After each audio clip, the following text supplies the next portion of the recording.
10வது அதிகாரம் 7வது வசனம்.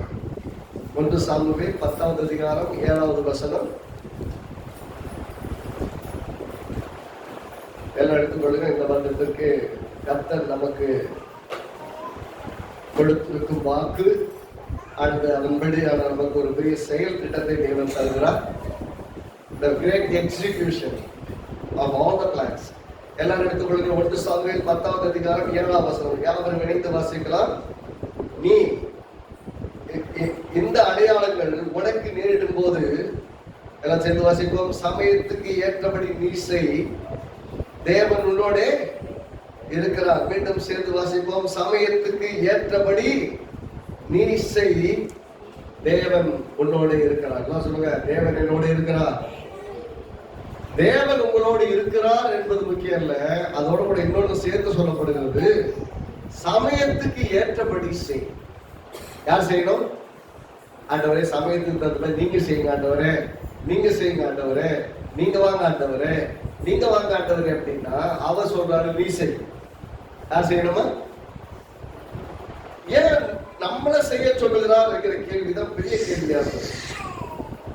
இந்த செய்தி பார்த்தீங்கன்னா, கர்த்தர் இந்த வார்த்தையை நமக்கு கொடுக்கும் போது இதுல 2 விஷயங்களை கவனித்துக் கொள்ளுங்கள். 2 விஷயம் மனசுல வச்சுக்கணும். இதை சொல்கிறாரு, இந்த அடையாளங்கள் உனக்கு நேரிடும் போது. எந்த அடையாளங்கள்? அதுக்கு முன்னாடி சொல்லப்போம், அப்பொழுது கர்த்தருடைய ஆவி உன்மேல் இறங்குவார். எல்லாம் சொல்லுங்க, கர்த்தருடைய ஆவி உன்மேல் இறங்குவார். நீ அவர்களோட கூட தீர்க்க தரிசனம் சொல்லி வேறு மனுஷனாவா. எல்லாம் சேர்ந்து சொல்லுங்க, வேறு. You will be a new man அல்லது new person. அப்படின்னா வேறு மனுஷன்.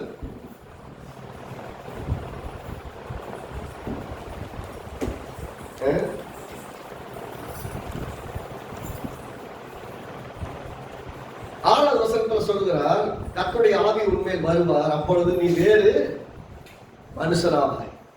கர்த்தருடைய ஆவி உங்க மேல வரும்போது நீங்க வேற ஆளு.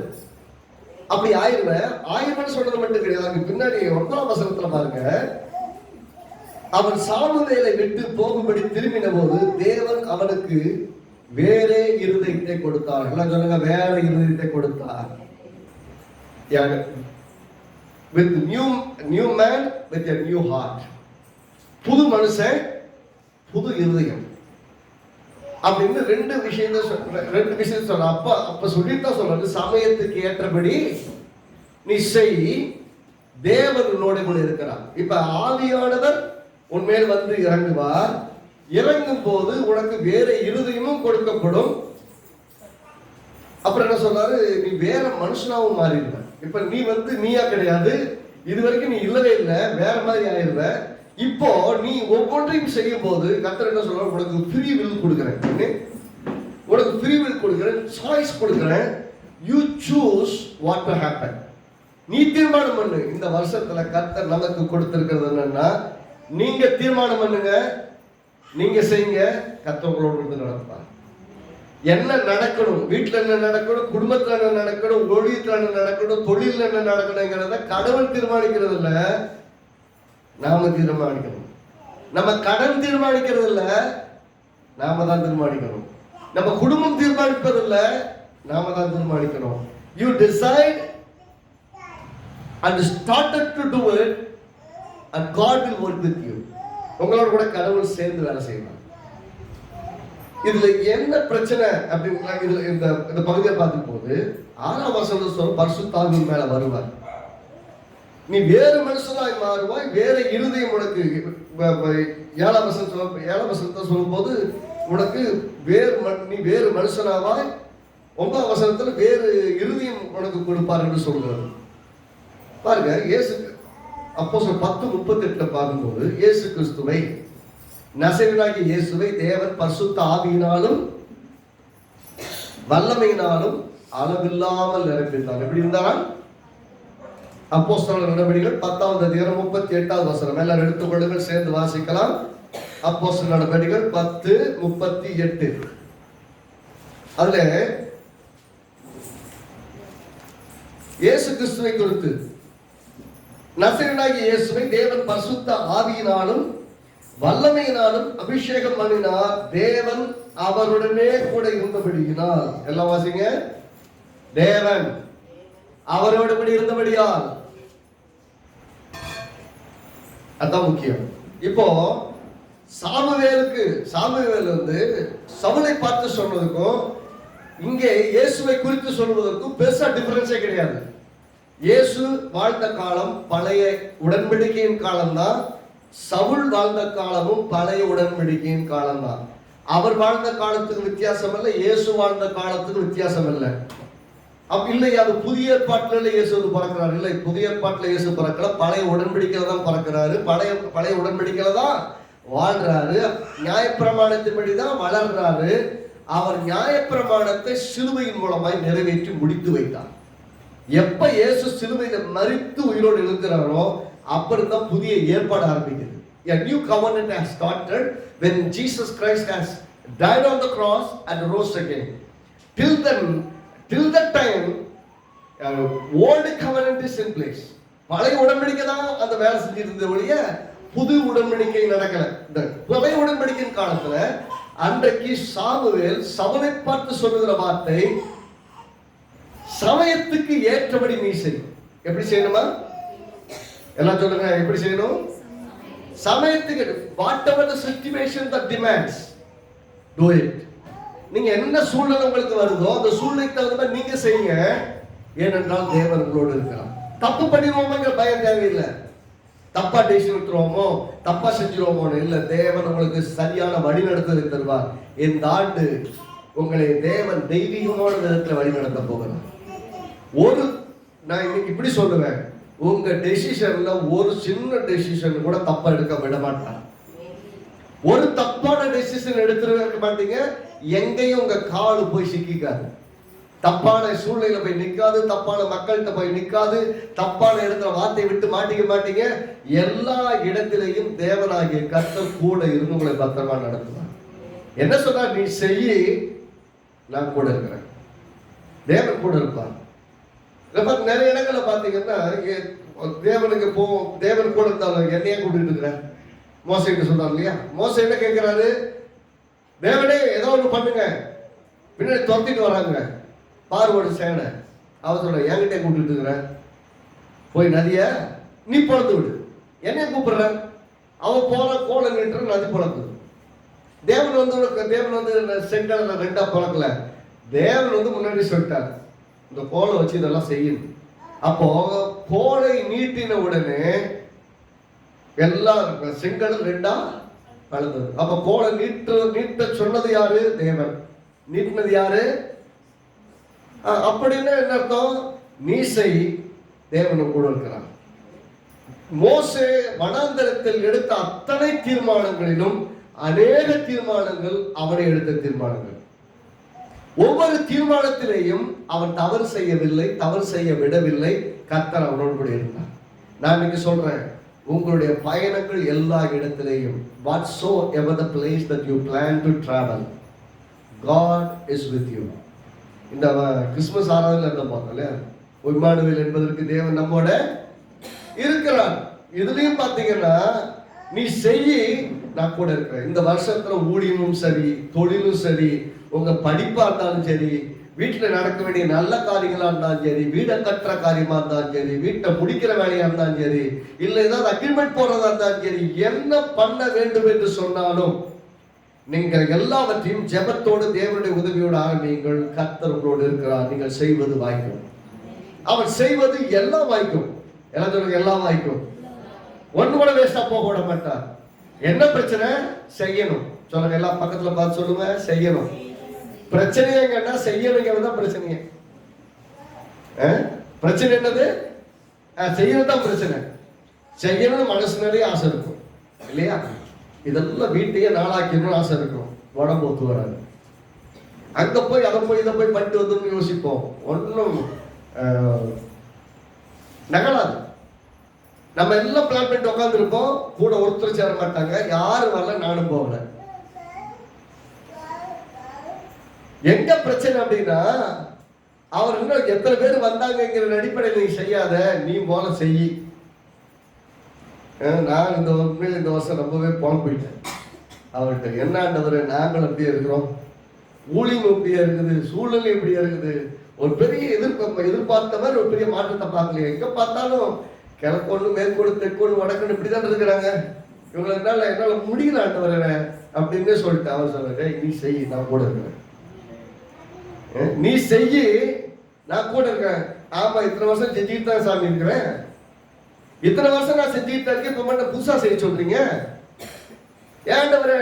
வருஷம் வருஷம் இப்படியே மாத்தி மாத்தி சொல்லி சொல்லி எங்களை எழுதிக்கிட்டே போயிட்டு இருந்தீங்கன்னா எப்பதான் செய்யறது?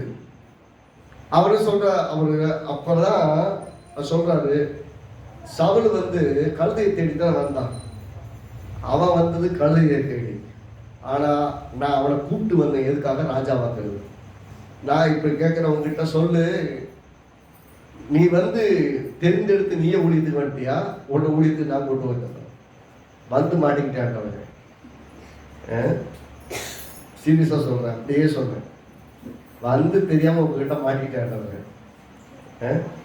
நான் மட்டும் அப்படி இப்படியே சமாளிச்சுக்கிட்டே போயிட்டே இருந்தேன், இழுத்து பிடிச்சி இப்படி பண்ணிட்டீங்களா அப்படின்னா அவர் சொல்றாரு, இது வரை உன்னை நடத்தினேன், நான் நடத்துவேன், நீ பார்க்குற ஆளை பார்க்காத, இன்னைக்கு உன்னை சுத்தில இருக்கிற ஆளை பார்க்க. நான் பல விதத்திலையும் பேசிட்டேன், பல விதத்திலையும் சொல்லிட்டேன். ஆளை பார்க்காத, நீ செய். நீ செய்யினா என்ன? ஒரு விஷயத்தை ரொம்ப வலியுறுத்தி சொல்கிறோம், உன் மேல அபிஷேகம் இருக்கு, நீ வேற மனுஷன், உனக்குள்ள ஆவியானவர் இருக்கிறார், நீ செய்யி, நான் கூட இருக்கிறேன். நீ டெசிஷன் எடுக்கிற ஒவ்வொரு டெசிஷன்லையும் நீ தான் தாமதிக்கிற, நீ செய்ய மாட்டேங்கிற. நீ செய்யாம போறதுக்கு எல்லாத்தையும் குற்றம் சொல்லாத, உன்னையும் நீ குற்றவாளியாக்காத. யாரும் இங்க குற்றவாளி அல்ல. ஒன்றை செய்ய வேண்டும் என்பது தேவனுடைய எதிர்பார்ப்பு, செய்யாமல் தாமதிப்பு என்பது நம்முடைய சுபாவம். அதற்கு நிறைய காரணங்களும் சொல்றோம். அவங்க காரணம், இவங்க காரணம், அவங்க மட்டும் இருந்தா, இவங்க மட்டும் இருந்திருந்தா, இவங்க கெடுத்துட்டாங்க, அவங்க கெடுத்துட்டாங்க, அவங்க போச்சு, இவங்க போச்சு, யாரும் போகல. Choice has been given to us.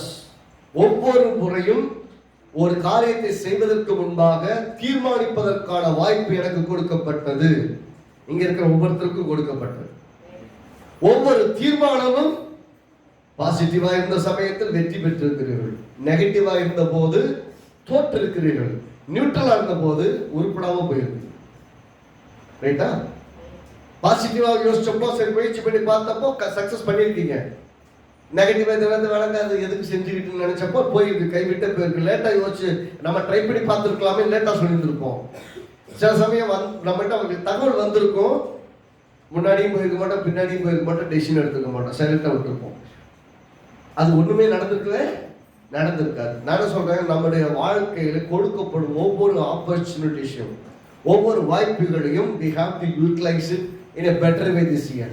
இந்த வருஷத்துல கர்த்தர் மீண்டும் நம்மை வலியுறுத்தி சொல்வது, சமயத்துக்கு ஏற்றபடி செய். எல்லாம் சொல்லுங்க, சமயத்துக்கு. சூழ்நிலை உங்களுக்கு எப்படி இருக்குதோ அந்த சூழ்நிலைக்கு தகுந்த மாதிரி செய்.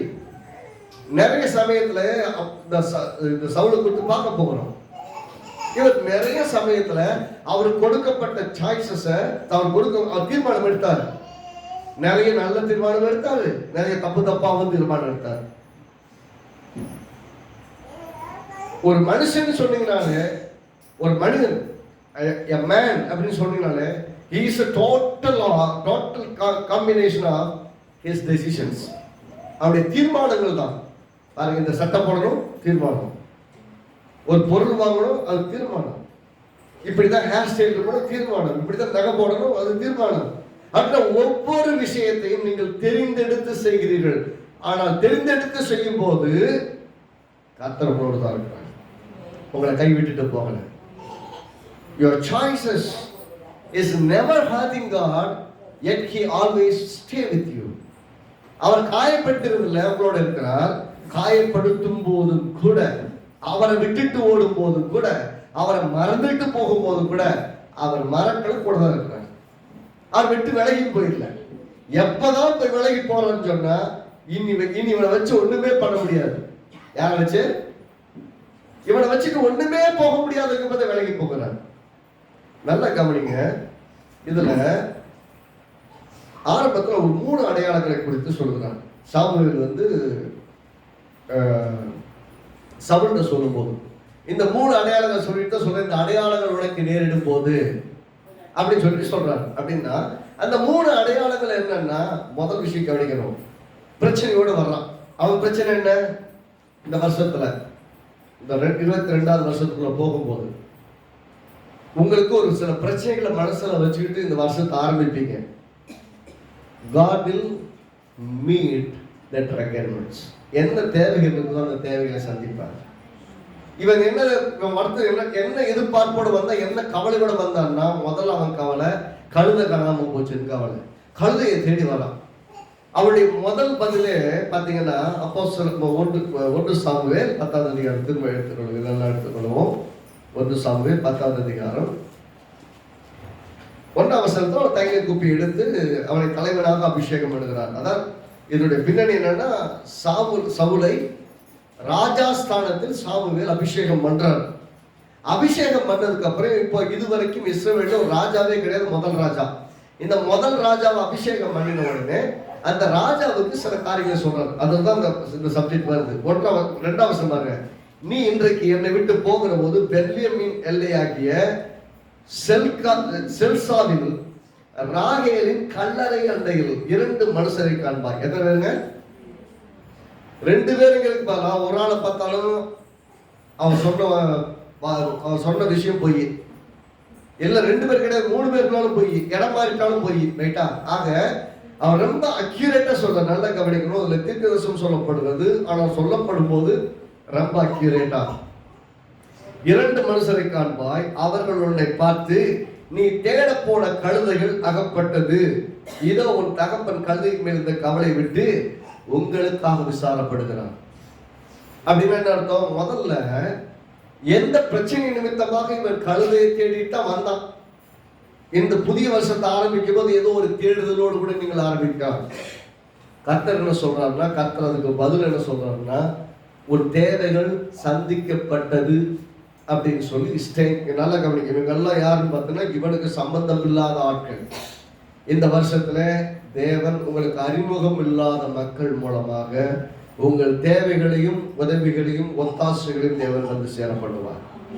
யார் கொண்டு வந்து தருவா, எப்படி வருவான்னு தெரியாது, வந்தவங்க யாருன்னு தெரியாது, கொடுத்தவங்க யாருன்னு தெரியாது, வாங்கினது நீங்களா இருக்கலாம், வாங்கினால கூட சில சமயம் தெரிஞ்சுக்கலாம். ஆனா இவங்க வந்து கொடுப்பாங்க, இவங்க நமக்கு சப்போர்ட் பண்ணுவாங்க, இவங்க வந்து எனக்கு ஒரு நற்செய்தியை சொல்லுவாங்க. நல்லா கவனிக்கணும்.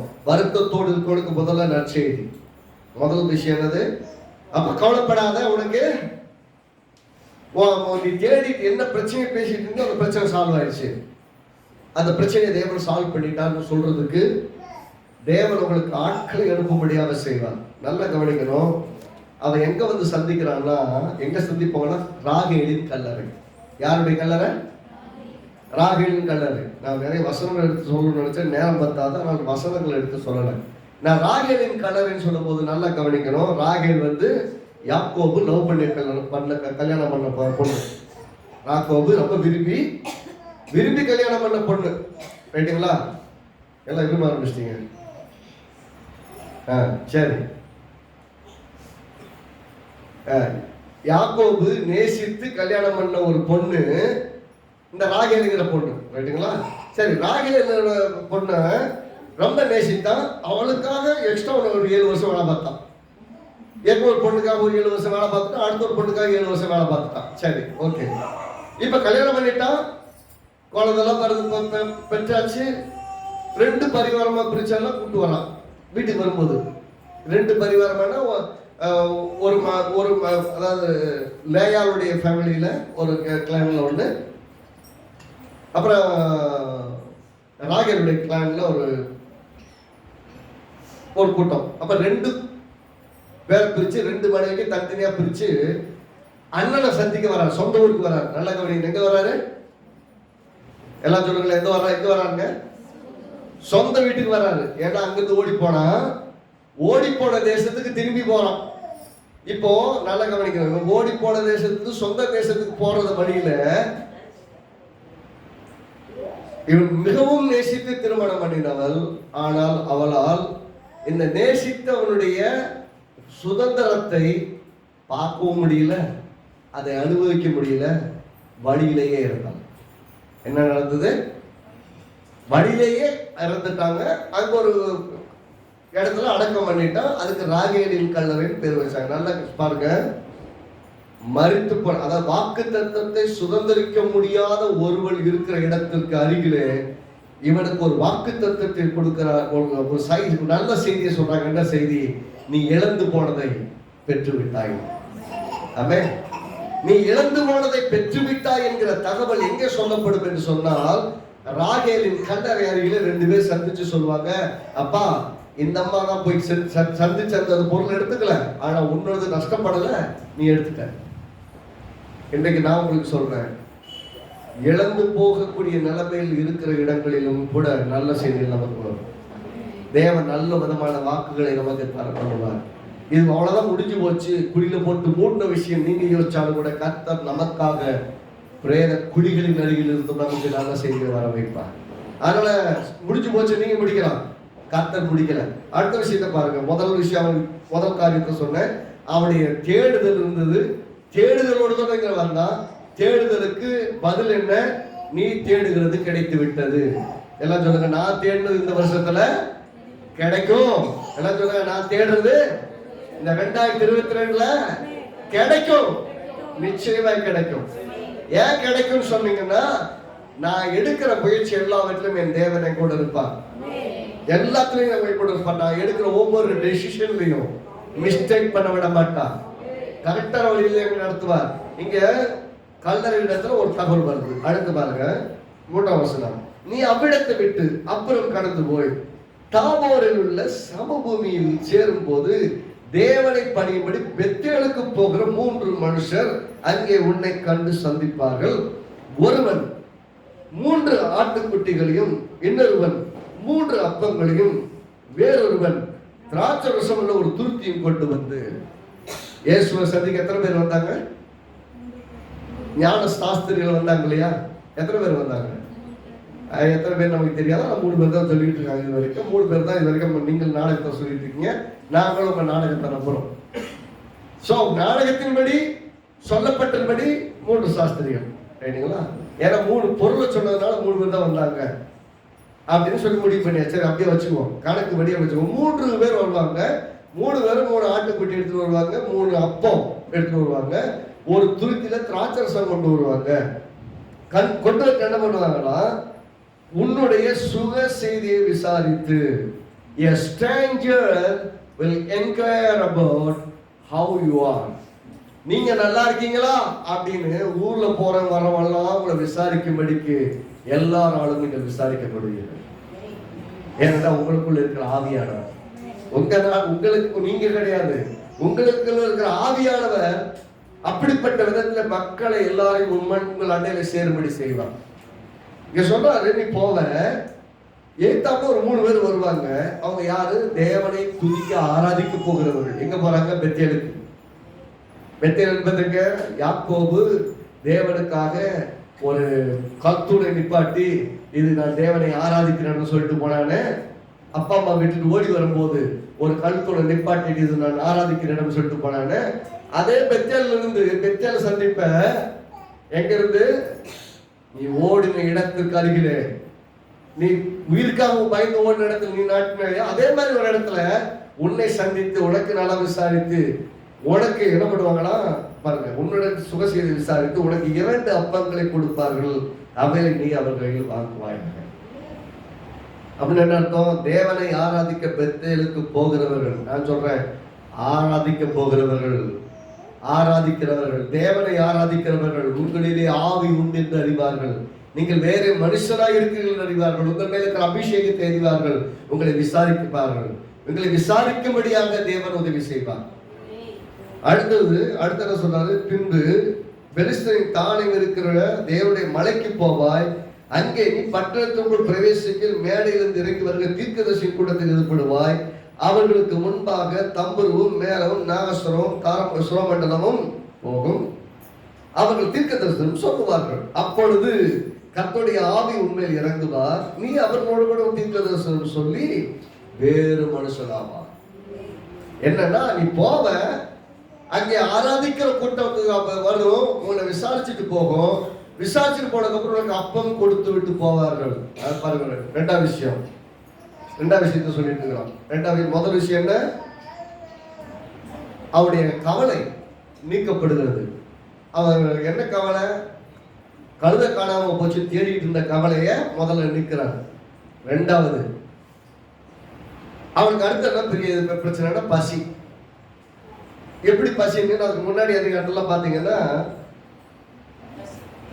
கழுதையை தேடி கண்டுபிடிக்க முடியலன்னு என்ன சொல்றாங்க ஃப்ரெண்ட்ஸ் எல்லாம் சேர்த்து கூட தேட வந்தவங்க எல்லாம், நம்ம நேரா எங்க சாம்பல் இருக்கிறார் அவர்கிட்ட போவோம், அவர்கிட்ட போனா நம்ம கழுதை எங்க இருக்குன்னு கேட்டா சொல்லுவார், அவர்கிட்ட போய் கேட்போமே அப்படின்னு எல்லாம் சொல்றாங்க. அதுக்கு அவன் சொல்றான், அவர்கிட்ட போனா நம்மகிட்ட காணிக்க மாதிரி கொடுக்கறது ஒண்ணுமே இல்லையே, நமக்கே காசு இல்லாம இருக்கோம், சாப்பிடாம இருக்கிறோம், நாம அவர்கிட்ட கூட என்ன போய் கொடுக்கறது, ஆகவே அவர்கிட்ட ஏதாவது கொடுக்குற மாதிரி ஒண்ணு நம்மகிட்ட இருக்கிறது கொஞ்சம் தான், அதை ஒன்றும் கொடுத்துடலாம் அப்படின்னு சொல்றாங்க. அப்படின்னு என்ன அர்த்தம்? சாப்பிடுறது தனக்கு இந்த கொஞ்சத்தை கொண்டு போய் சாப்பிட்டு கொடுத்துட்றாரு, ரைட்டுங்களா? ஆனா நல்லா கவனிக்கணும், சாமுவேல் வந்த உடனே அவனை கூப்பிட்டு போய் தனியா உட்கார வச்சு சூப்பர் விருந்து கொடுக்கிறாரு. இது அவர் கொடுத்த விருந்து. அதுக்கப்புறம் இவனை வழியிலே வழிபோக்கர்கள் விசாரித்து இவனுக்கு ஆகாரம் கொடுக்கிறார். நான் சொல்றேன், உங்களை கர்த்தர் பட்டினியாய் விட மாட்டார், உங்களுடைய அப்பம் குறையாது. அவர்கள் 3 பேர் இருக்கிறார்கள், நல்லா கவனிக்க. அவங்க 3 பேர் இருக்கிறாங்க, வச்சிருக்கிறது 3 அப்பம். ஆனா 3 அப்பத்துல 2 அப்பம் உங்ககிட்ட கொடுக்குறாங்க, 1 அப்பத்தை தான் 3 பேருமே எடுத்துட்டு போறாங்க.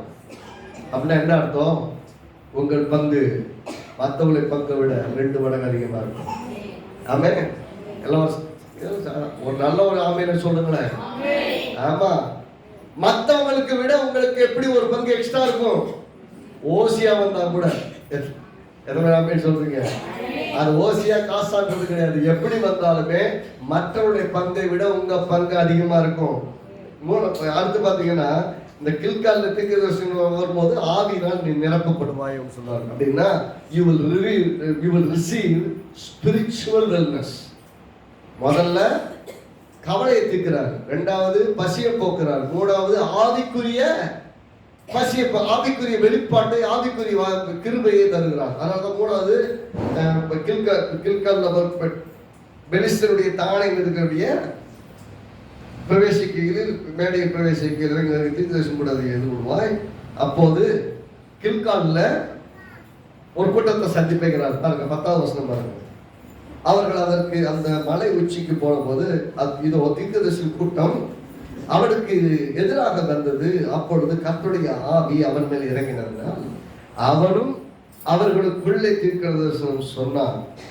அதற்கு முன்னே அவனை அறிந்தவர்கள் எல்லாரும் என்ன சொன்னாங்க? அவன் தீர்க்கதரிசிகள் சொல்லுகிறதை கண்ட பின்பு கீஷன் குமாரனுக்கு வந்தது என்ன? சவுலும் தீர்க்கதரிசிகளில் ஒருவனும். இந்த வருஷத்துல கர்த்தர் இன்னொரு காரியத்தையும் செய்ய போகிறார். இங்க இருக்கிற எல்லாருக்குமே, இங்க இருக்க எல்லாருக்குமே சின்னது பெருசுன்னு யார் இல்லாம எல்லாரையும் தம்முடைய ஆவியின் வல்லமையினால் நடக்க போகிறார். God is going to anoint everyone. நானா அப்படின்னு யோசிக்கலாம், எஸ்கேப் ஆகல முடியாது. ஆமா, நீ ஓடணும்னு நினைச்சா பாருங்க, யோசிச்சு பாருங்க. உடனே ஒண்ணுதான் பண்ண, ஆவியானவர் சொன்னதை அப்படியே கீழ்படிச்சு மட்டும் போன, அவ்வளவுதான். நீ இங்க போ, இவன் பார்ப்ப, அவனுக்கு அது சொல்லுவான். இங்க போ, அவனை பார்ப்ப, அவன் சொல்லுவான். அங்க போவ, அங்க தீர்க்கதரிசி கூட்டம் வரும், உன்னை ஆவியானவர் நடக்குவாரு, அவங்களோட தீர்க்கதரிசனம் சொல்லி வேற மனுஷனாவாய். அப்படின்னா இதெல்லாம் நடக்கும் சொன்னப்போ அவன் நடப்பதற்கு ஆயத்தமாகி போறான். அவன் போகக்கூடிய ஒவ்வொரு ஸ்டெப்ஸ்லயும் கர்த்தர் அவர் தீர்மானிக்கிற பாருங்க, the choice. அவர் தேர்ந்தெடுத்த ஒவ்வொரு தேர்ந்தெடுப்பும் சொல்லிட்டாரு போவோம் அப்படின்னு. அந்த எங்க போறான்? அந்த கல்லறை வழியா போறான், அடுத்து பெத்தேல் வழியா போறான், அடுத்து கில்கால் வரையும் போறான். கில்காலுங்கிறது பார்த்தீங்கன்னா கர்த்தர் தெய்வம் என்று அறிவிக்கும்படியாக எலியா பலிபீடத்தை உண்டாக்கி கர்த்தரே தேவன் என்று மொத்த இஸ்ரவேல் ஜனங்களை திருப்பின இடம் இல்லையா? அதுக்கு பின்னாடி நடக்குது. அதாவது இந்த சாமுவேல் கதைக்கெல்லாம் பின்னாடி எலியா செய்யறாரு. ஆனால் கில்கால்ல சாமுவேல் அடிக்கடி பலியிட்டு பெரிய கொண்டாட்டம் நடத்துற இடம். அப்படின்னா அது பலிபீடத்தில் இருக்கக்கூடிய இடம். நல்லா கவனிக்கிறதுல இவன் விரும்புகிற ஒவ்வொரு காரியத்திலையும் தேவன் சொன்னதை செய்ய தீர்மானித்து முன்னாடி போகிறான். அதனாலதான் his willful submission has helped him to get the spirit of God. அந்த காலத்துல யாருக்குள்ளேயும் ஆவியானவர் தங்க மாட்டார். எப்படி அந்த காலத்துல யாருக்குள்ளும் ஆவியானவர் தங்க மாட்டார்? ஏனென்றால் ஒரு மனிதனும் பரிசுத்தவான் கிடையாது, எல்லாரும் பாவிகள். பழைய உடன்படிக்கையின் கீழ் எல்லாரும் பாவிகள். இப்ப என்ன நடக்குது? இவன் தலையின் மேல் எண்ணெயை வார்த்து இவன் ஜனக்கூட்டத்திலிருந்து தலைவனாக இருக்க அபிஷேகம் பண்ணி பிரித்தெடுக்கப்பட்டதினால் இப்போ பிரித்தெடுக்கப்பட்ட மனுஷன் மேல தேவாவியானவர் வந்து தங்கி இருக்கிறார். இது ஆலயம். எல்லாம் கூடி வரும்படி இதை என்னைக்கு ஜபம் பண்ணி கர்த்தருக்கு அர்ப்பணித்தவங்க அன்னையிலிருந்து தேவனுடைய ஆலயம். அதுக்கு முன்னாடி என்னது? சாதாரண மொட்டை மாடி. எத்தனை பேருக்கு விளங்குது? அப்படின்னா அர்ப்பணிக்கப்பட்டு இது இதற்கென்று பிரித்தெடுக்கப்பட்ட உடனேயே அபிஷேகிக்கப்பட்ட உடனேயே பிரதிஷ்டைக்கிறோம். இன்னொரு வகையில் பார்த்தீங்கன்னா அபிஷேகம், அல்லது இன்னொரு பக்கம் பார்த்தீங்கன்னா அர்ப்பணிப்பு. நம்ம பிள்ளைகளை பிரதிஷ்டை பண்றோம். என்ன அர்த்தம்? பிள்ளைகளை தேவனுக்காக ஒப்பு கொடுக்கிறோம்னு அர்த்தம். ஆக தேவனுக்காக பிள்ளைகளை ஒப்பு கொடுக்கும் போது ஒவ்வொரு காலகட்டத்திலையும் ஒவ்வொரு இடத்திலையும் தேவன் காரியங்களை நடத்தி கொண்டிருக்கீங்க. பாத்தீங்கன்னா இந்த ரெண்டு விஷயத்தை நீங்க மனசுல வச்சுக்கணும்.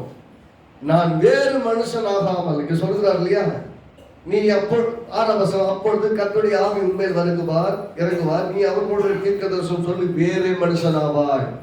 நீங்க வேறு மனுஷனா ஆகலன்னா இந்த 2022 வருஷத்துல நீங்க வேற மனுஷனா ஆகலன்னா தேவனுக்காக வாழவே முடியாது. நான் திரும்ப அழுத்தி சொல்றேன். 2022ல நீங்க தேவனுக்காக வாழணும்னா நீங்க வேற மனுஷனா மாறணும். ஆல்ரெடி மாறி இருந்தீங்கன்னா மறந்து இருந்தீங்கன்னா நம்ம வேற மனுஷங்களை புரிந்து விட்டு கிறிஸ்துவின் சாயலை கருத்து கொண்டவெல்லாம் வாழணும். முதல் விஷயம், தேவனுக்காக வாழணும்னா வேற மனுஷனா மாறணும். ரெண்டாவது, அப்ப வேற இருதயம். இங்க பாருங்க, 1ஆம் வசனம் சொல்றது, அவளுக்கு தேவன் வேற இருதயத்தை கொடுத்தார் அப்படி சொல்றோம். வேற இருதயம், வேற இருதயத்தை நீங்கள் பெறாவிட்டால், if you are not receiving the renewed or new heart, சூழ்நிலைக்கு ஏற்றபடி உங்களால் ஒண்ணுமே செய்ய முடியும். அந்த சூழ்நிலை என்ன செய்யணுங்கிற டெசிஷனுங்கிறது எங்கிருந்து வரும்? if your heart is straight with God. உங்களுக்கு வேற இருதயம் இல்லாம அந்த பழைய இருதயம் இருக்குன்னு வச்சுக்கோங்களேன், நீங்க தெளிவா யோசிக்க மாட்டீங்க. எப்படி யோசிப்பீங்க? மாம்சப்படி யோசிப்பீங்க, உலகத்தின்படி யோசிப்பீங்க, சூழ்நிலைகளை பார்த்து யோசிப்பீங்க, உங்களால என்ன முடியுமோ அதை வச்சு யோசிப்பீங்க.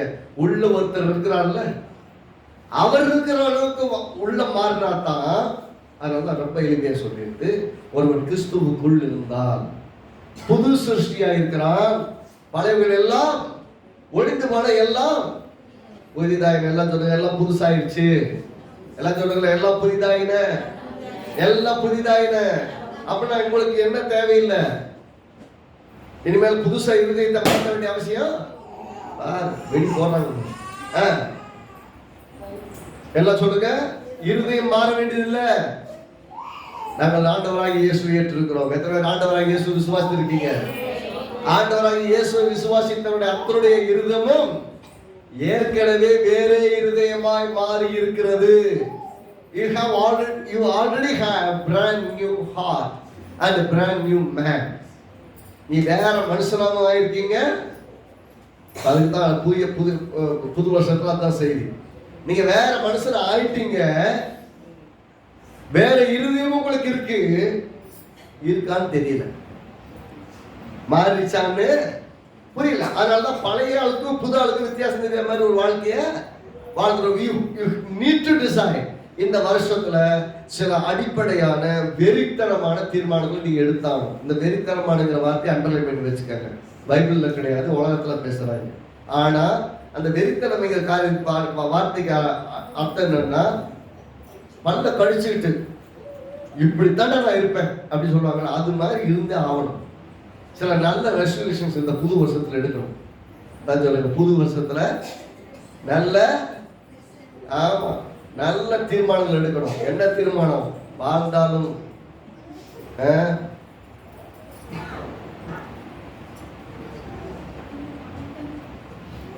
என்னமோ ஆகிப்போச்சு. சரி, பரவாயில்ல, நமக்கு டைம் ஆச்சு. இன்னும் 4 நிமிஷத்துல புதிய வருஷத்துக்குள்ள நம்ம பயணிக்க போகிறோம். ஆகவே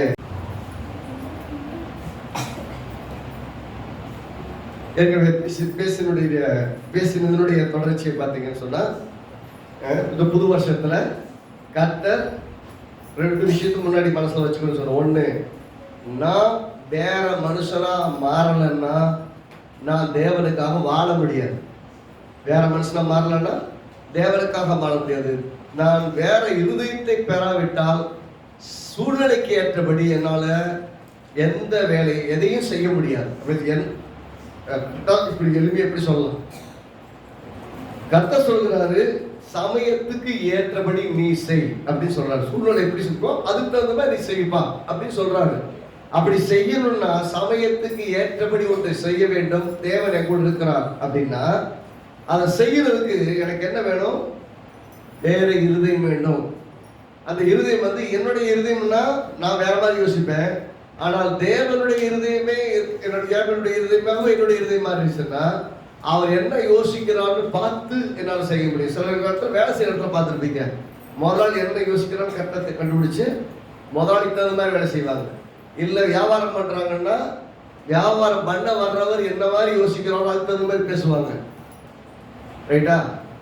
எப்பயுமே பார்த்தீங்கன்னா மைண்டுக்காக பேசக்கூடியது, மைண்டுக்காக செயல்படக்கூடியது ஆவியிலிருந்து வேலை செய்யணும், ஆவியிலிருந்து பேசணும். எவ்வளோ பேசுனீங்களா உண்மையா உள்ளத்திலிருந்து பேசணும். இந்த உதட்டாளவுக்கு பேசுறதுல ஒரு பிரயோஜனமும் கிடையாது. உதடாளவு பேச்சும் பிரயோஜனம் இல்லை, உதடா உறவும் பிரயோஜனம் இல்லை. So when you relate with God from your heart you have to relate. திரும்ப சொல்றேன், நீங்க தேவனோட உறவு கொண்டால் வாயில உறவு கொள்ளக்கூடாது, இருதயத்தில் உறவு கொள்ளணும். அதனால தான் எரேமியா சொல்ற 2ஆம் அதிகாரத்துல அவர்கள் என்ன பண்றாங்க, வாயினால் என்ன நல்லா துதிக்கிறாங்க, ஆனால் இருதயமும் தூரமா இருக்குது. தூரமா இருக்கிற இருதயத்துல தேவனால் ஒன்றும் செய்ய முடியாது. தேவன் என்ன செய்ய விரும்புகிறாரோ அதை செய்யணும்னு சொன்னாலே என்ன வேணும்?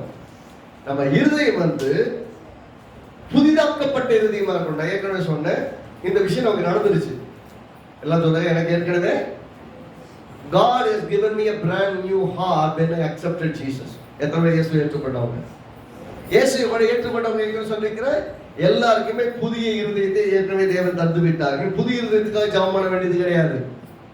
அதே மாதிரி நான் வேற மனுஷனாகணும்னா ஏற்கனவே நீங்க வேற மனுஷனாயிட்டீங்க. எப்போ கர்த்தராகிய இயேசுவை என்னைக்கு ஏற்றுக்கொண்டீங்களோ, கர்த்தரை விசுவாசித்தவர் ரட்சகரை ஏற்றுக்கொண்டவர் எல்லாரும் வேறே மனுஷனாய் ஆமா ஏற்றுக்கொள்ளும். 2 கொரிந்தியர் 5ஆம் அதிகாரம் 17ஆம் வசனம் சொல்லுகிறது, ஒரு கிறிஸ்துவுக்குள் இருந்தால் புது சிருஷ்டியா இருக்கிறான், பழையவைகள் எல்லாம் ஒழிந்தன, எல்லாம் புதிதாயின.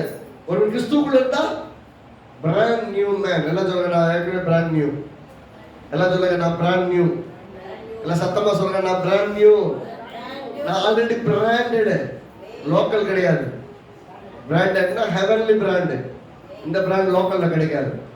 Mat in likeness of Jesus. இயேசு போலவே நான் புது மனுஷனா மாறிட்டேன். அப்ப 2 நடந்துருச்சு. இப்ப நடக்க வேண்டியது என்ன? சமயத்துக்கு ஏற்றபடி நீங்க செய்யணும். சமயத்துக்கு ஏற்றபடி சொல்லும் போது இப்ப செஞ்சு சில விஷயங்கள் சொல்லும் போது உங்களுக்கு புரியும். சில சமயம் எடுக்கிற தீர்மானம் சரியா இருக்க மாதிரி தெரியும், ஆனா சரியா இருக்காது. சில சமயம் தீர்மானம் எடுப்பாங்க, கரெக்டாகவும் இருக்கும். பாருங்க,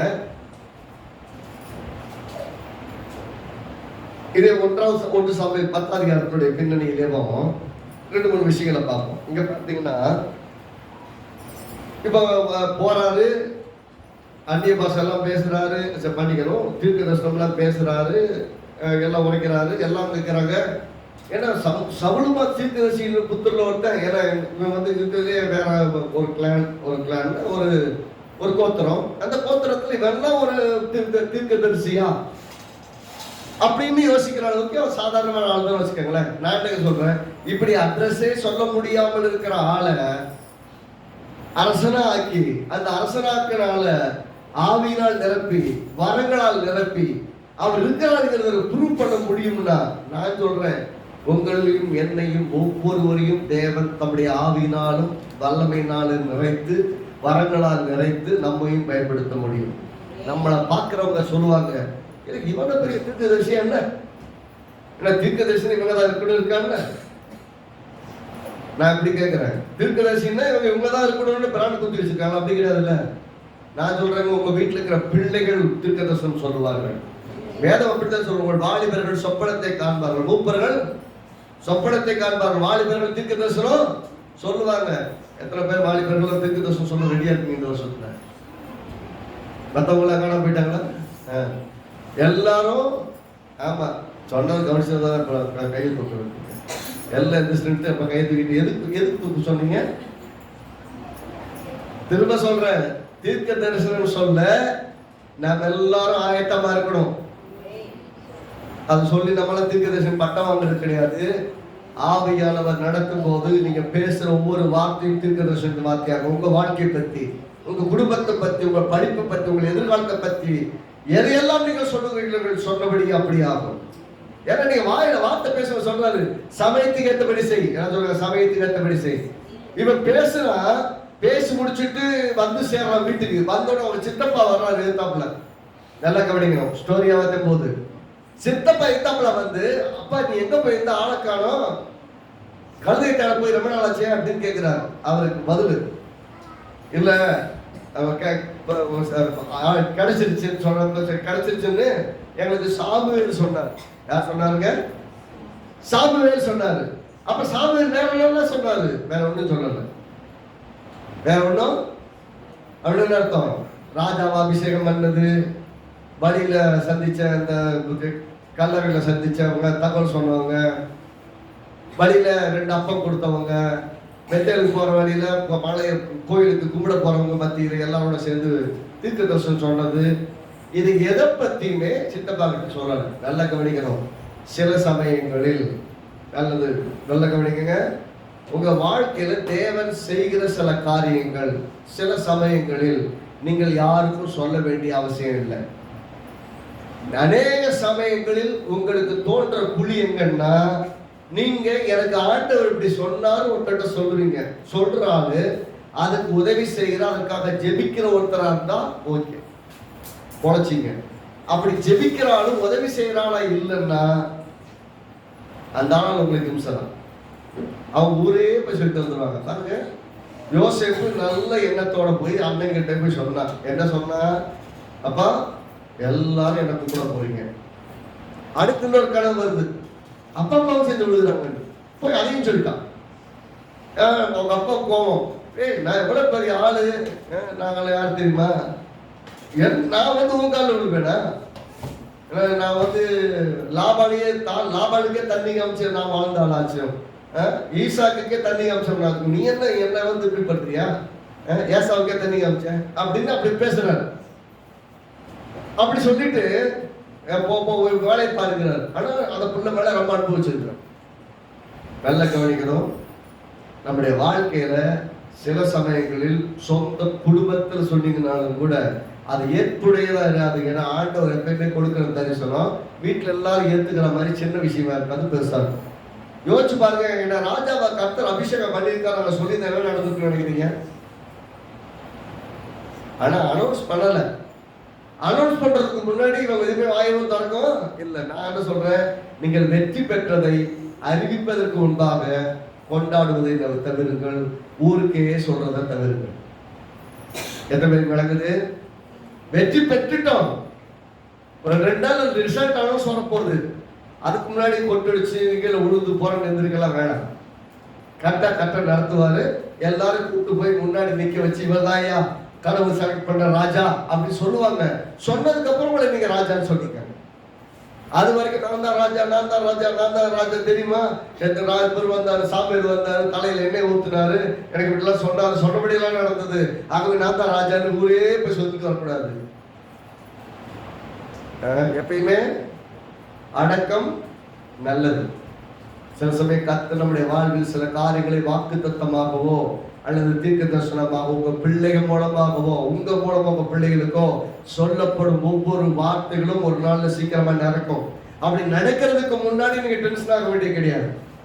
பயப்படுத்தக்கூடிய காரியம் நடக்கும், பயந்து போக வேண்டியது கிடையாது. பயப்படுத்தப்படும் காரியங்கள் மேல் நீங்கள் ஜெயம் எடுக்க வேண்டும். கர்த்தர் சொல்லிட்டாரு, சமயத்துக்கு ஏற்றபடி செய்யுங்க. எல்லாம் சொல்லுங்க, சமயத்துக்கு ஏற்றபடி. பயப்படுத்துற மாதிரி இருக்கா?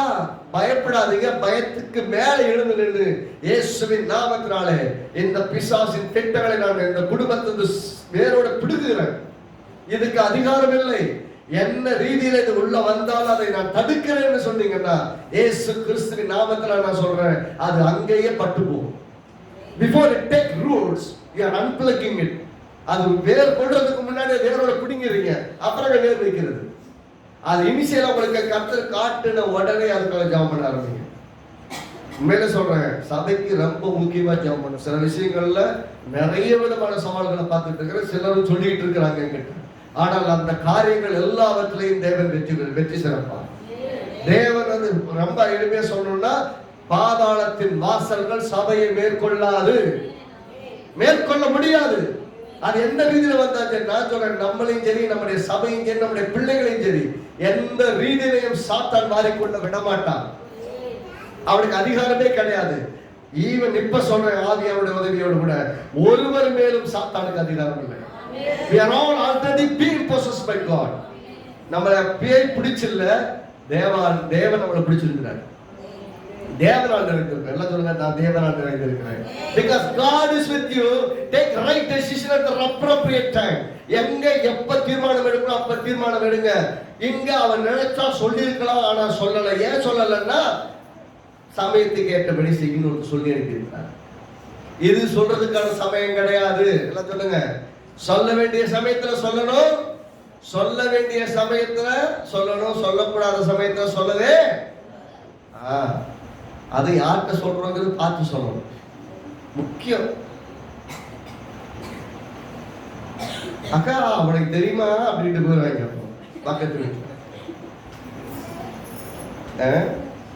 பக்கத்து வீட்டுல போயிட்டு, அக்கா அவனுக்கு தெரியுமா அப்படின்னு சொல்லிட்டு, ஜோமணிக்காக்கா இப்படிதாக்கா இருக்குது அப்படின்ட்டு போயிடுவாங்க. அவன் தகவலாச்சு ஜப குறிப்பு சொல்லிக்கிறான். என்னது? ஆமா, அந்த மாதிரி ஆட்கள் நம்பாதீங்க. அடுத்து அதே தெருவில் நீங்க போவீங்க, உங்களை அப்படி பார்ப்பாங்க, பூச்சியை பார்த்த மாதிரி பார்ப்பாங்க. உண்மைதானே? ஏன்னா அவங்களுக்கு இப்ப தெரியும். அவனை போனோம்னா, ஏன் அப்படி ஒரு மாதிரி ஒதுங்குற அப்படின்னு கேட்டீங்கன்னா, இல்ல ஒண்ணு இல்லை அப்படின்ட்டு போயிடுவாங்க. இல்லை சில நேரில் சொல்லிடுவாங்க. மற்றவங்களுக்கு சங்கடத்தை உண்டாக்கக்கூடிய அல்லது உங்களுக்கு வருத்தத்தை உண்டாக்கக்கூடிய ஒரு இடத்துக்கு வாய்ப்பு கொடுக்காம நீங்க சைலண்டா போயிருங்க. அப்படி சொல்லியிருந்தேன்னா இருக்கும், சித்தப்பாக்கு அல்சர் வந்திருக்குமா இல்லையா? என்னடா நம்ம பார்க்க நம்ம முன்னாடி டவுசர் போட்டு சுத்திட்டு இருந்த பையன், போய் விளையாட்டு பண்ணிட்டு இருந்த பையன், சும்மா அங்கே போயிட்டு கழுதை பேசிட்டு இருந்த பையன் திடீர்னு நான் ராஜாவை போறேன் வந்து நிற்கிறேன் அப்படின்னு சொல்லி அவருக்கு கடுப்பாயிரும். இவர் சொன்னதுக்கு அப்புறம் ராஜாவாக அறிவிக்கப்படுறதை விட தேவன் செலக்ட் பண்ணி தேசத்துக்கு சமஸ்த இஸ்ரவேலுக்கும் சாமுவேல் அறிவிக்கிறது தான் கரெக்ட். அப்படிதானே? நம்மளை செலக்ட் பண்ணவங்க அறிவிக்கிறது தான் கரெக்ட். இன்டர்வியூல போவோம், அட்டென்ட் பண்ணிருப்போம். இன்டர்வியூல சொல்லுவாங்க, you have been selected, we will send you an offer letter சொல்லிட்டு அனுப்பியிருப்பாங்க. நாமளும் ஆட்டாட்டா வந்துருண்டா எல்லாம் சொல்லிட்டாங்க, லெட்டர் வந்துடும், வீட்டில் வந்து உட்காந்துருப்போம். ஊருக்கே சொல்லிடுவோம், வேலை வருது. ஆமா ஆமா, அவன் பக்கத்து வீட்டுக்காரன், எதிர்த்து வீட்டுக்காரன், முன்னாடி வீட்டுக்காரன், அவனுக்கு ஒருத்தன் கூப்பிட்டு வேலையை கொடுத்துருவான். நம்ம கிட்ட என்ன சொல்லியிருப்பான், உனக்கு வேலை வருதுன்னு சொல்லியிருப்பான். அவனை நம்பிட்டு அடுத்து வர்ற வேலையை விட்டுட்டு உட்காந்துருப்பாங்க. நான் மிகப்பற்றி சொல்றேன், நான் என் கூட நிறைய பசங்க அப்படியே பார்த்துருக்கேன். அதுல நானும் ஒருத்தன். தெரியாது, விவரம் தெரியாது. சொல்லிட்டாங்க அங்க இன்டர்வியூல we will let you know சொல்லிட்டாங்கனால வெள்ள கஷ்ட மாதிரி. அப்படின்னா என்ன அர்த்தம்? we let you know வரும், ஆனா வராது. வந்தா பார்த்துக்கோ அப்படின்னு அனுப்பிவிட்டாங்கன்னு அர்த்தம். வந்தா ஏசப்பாக்கு. சில சமயங்கள் அப்படிதான் இருக்கும். நமக்கு நடக்கிற இன்டர்வியூ எல்லாம் அப்படிதான் இருக்கும். சில 3 மாசம் 4 மாசம் 1 வருஷம் எல்லாம் போகும். மறந்துருப்போம். நம்ம கொஞ்சம் எப்படா போட்டோம் அப்படின்னு கேட்டுருப்போம். ஆனா இன்டர்வியூ அட்டெண்ட் பண்ணிருப்போம். நீங்க selected, you come and join, திடீர்னு லெட்டர் வரும். ஏன்னா ஏற்கனவே வேலை இருக்கிறாப்பா அப்படின்னா, வேலையில் நான் வந்து இன்டர்வியூ அட்டெண்ட் 1 வருஷம் ஆச்சு. இப்பதான் ஷார்ட் லிஸ்ட் ஆயிருக்கீங்க. ஆல்ரெடி நீங்க ஷார்ட் லிஸ்ட்ல இருந்தீங்க. இப்போ இன்டர்வியூ நடத்தல, நீங்க ஷார்ட் லிஸ்ட் இருந்தாலும் உங்களை ரெக்ரூட் பண்ணிட்டோம். நீங்க கவர்மெண்ட்ல வேலை கூப்பிட்டா போவீங்க தானே? இப்படி கேட்டிருக்காங்க என்கிட்ட. கவர்மெண்ட்ல கூப்பிட்டா போவீங்கல்ல, 1 வருஷத்துக்கு முன்னாடி எக்ஸாம் எழுதுனேன், 1 வருஷத்துக்கு அப்புறம் இப்பதான் உங்களுக்கு வந்து கவர்மெண்ட்ல ஜாயின் பண்ணி போவீங்கல்ல, அப்ப பிரைவேட்ல மட்டும் உங்களுக்கு கிண்டலா இருக்குதா அப்படின்னு கேட்டாரு கேட்டோம். அதெல்லாம் ரசிக்கப்படுறதுக்குலாம் முன்னாடி. அப்பெல்லாம் ரொம்ப என்ன சொல்றது, அந்த ரத்தம் ஏடாபடமா பேசுறது, வாகனம் வம்புக்கு இருக்கலாம், சும்மா போற வம்புக்கு இருக்கிறது. நீ கொடுக்குற நேரத்துக்கு தான் வேலைக்கு வரணுமா? நான் வேலைக்கு வந்து இன்டர்வியூ வந்தப்ப இனியும் வேலை வரல அப்படிலாம் கேள்வி கேட்டதால் தான் நான் என்ன பண்றது, நமக்கு அந்த விவரம்லாம் தெரியாது. அப்படி பார்த்தீங்கன்னா நடிச்சு கம்பெனி மாறுது அந்த மாதிரிலாம் இருந்துட்டு அப்புறம் தான் ரெகுலர் ஆகும். வாழ்க்கையில் அநேக சமயத்துல சில விஷயங்களை சில இடத்துல சொல்லணும், சில இடத்துல சொல்லக்கூடாது. எங்க இவனுக்கு ஒரு வாய்ப்பு இருந்தது, வேணும்னா வீட்டுல சொல்லியிருக்கலாம். சொந்த வீட்லயும் அவன் சொல்லல. நான் சொல்றேன், உங்க வாழ்க்கையில தேவன் உங்கள்கிட்ட சொல்ல வேணாம்னா சொல்லக்கூடாது. இதே சாமுவேல்கிட்ட ஏலியை பத்தி சொல்றாரு. ஏலியுடைய பசங்க இப்படி எல்லாம் பண்றாங்க, ஏலி இதை கண்டுக்கல. ஆகவே அவருடைய பிள்ளைகள்லாம் சாக போறாங்க.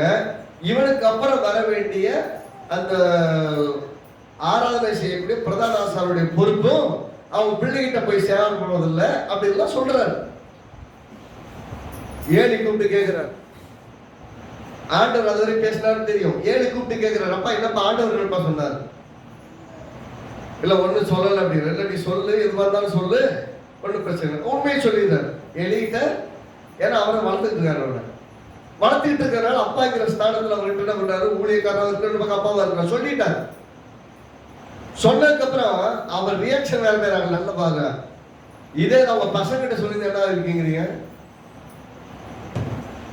என்னடா இன்னொருத்த கருத்தை பேசுவாருன்னு அவனை அடிச்சிருப்பாங்க சாமுவேல். ஆனா ஏலியுடைய மெச்சூரிட்டி பாருங்க என்ன. அவன்கிட்ட கேட்டதுக்கு அப்புறம் ஏலி எப்படி பாக்குறான்னு, அவனை தேவன் இவனோட பேசுகிறான், தேவனோட உணவாடுகிறான்.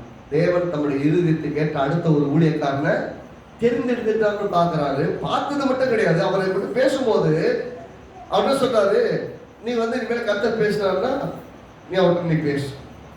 அவர் சொன்னது நல்லதுதான், என் சூழ்நிலை எனக்கு தெரிஞ்சிடுச்சு, பரவாயில்ல, கர்த்தருக்கு பிரியமானதை செய்யட்டும் அப்படின்னு சைலண்ட் ஆயிடுறாரு. அப்படின்னா என்ன அர்த்தம், தகவலுக்கு தகவலும் தெரிஞ்சிருது. அந்த எப்படி எடுத்துக்கணுங்கிற மனோ பக்குவமும் இருக்கு. தன் பிள்ளைகள் எல்லாம் இழந்துருவாங்கிறது கூட பரபரப்படையில. ஆண்டவரே எப்படியாவது என் பிள்ளைய காப்பாற்ற மாட்டேன் ஆண்டவர், நாங்கள் போய் நிக்கல. அவங்க பண்ணாங்கன்னு தெரியும், அவனை காப்பாத்தாம விட்டாருன்னு தெரியும், அவனை கண்டிஷன் பண்ணலன்னா. நான் சொல்றேன் பெற்றோர்களுக்கு, நீங்க உங்க பிள்ளைகளை கண்டிஷன் பண்ணாம இஷ்டத்துக்கு விட்டீங்கன்னா அந்த பிள்ளைங்க தருதலையா தான் போகும். அதனுடைய பாதிப்புகளும் பக்க விளைவுகளும் எங்கதான் வந்து நிற்கிற உங்க தலைமையில்தான் கர்த்தர் கேள்வி கேட்பாரு. ஏன்னா அந்த பிள்ளைகள் தவறான விதத்துல வாழ்ந்தால், தவறான விதத்துல போனா அவருடைய நேரடி மறைமுக இம்பாக்ட் அம்மா அப்பாவுக்கு தான். எத்தனை பேர் கேக்குது? உடனே அவங்க அம்மா அப்பாவை திரும்பி பார்த்துக்குவாங்க. ஏன்னா நீ தானா அந்த ஆளு, நீ என்ன சொன்ன, நான் என்ன கேட்காம போயிட்டேன் அப்படின்ற மாதிரி கண்ணிலே பேசுவாங்க அந்த சமயம். அந்த மாதிரி பெருசா எல்லாம் நிறைய பேர் இல்லை.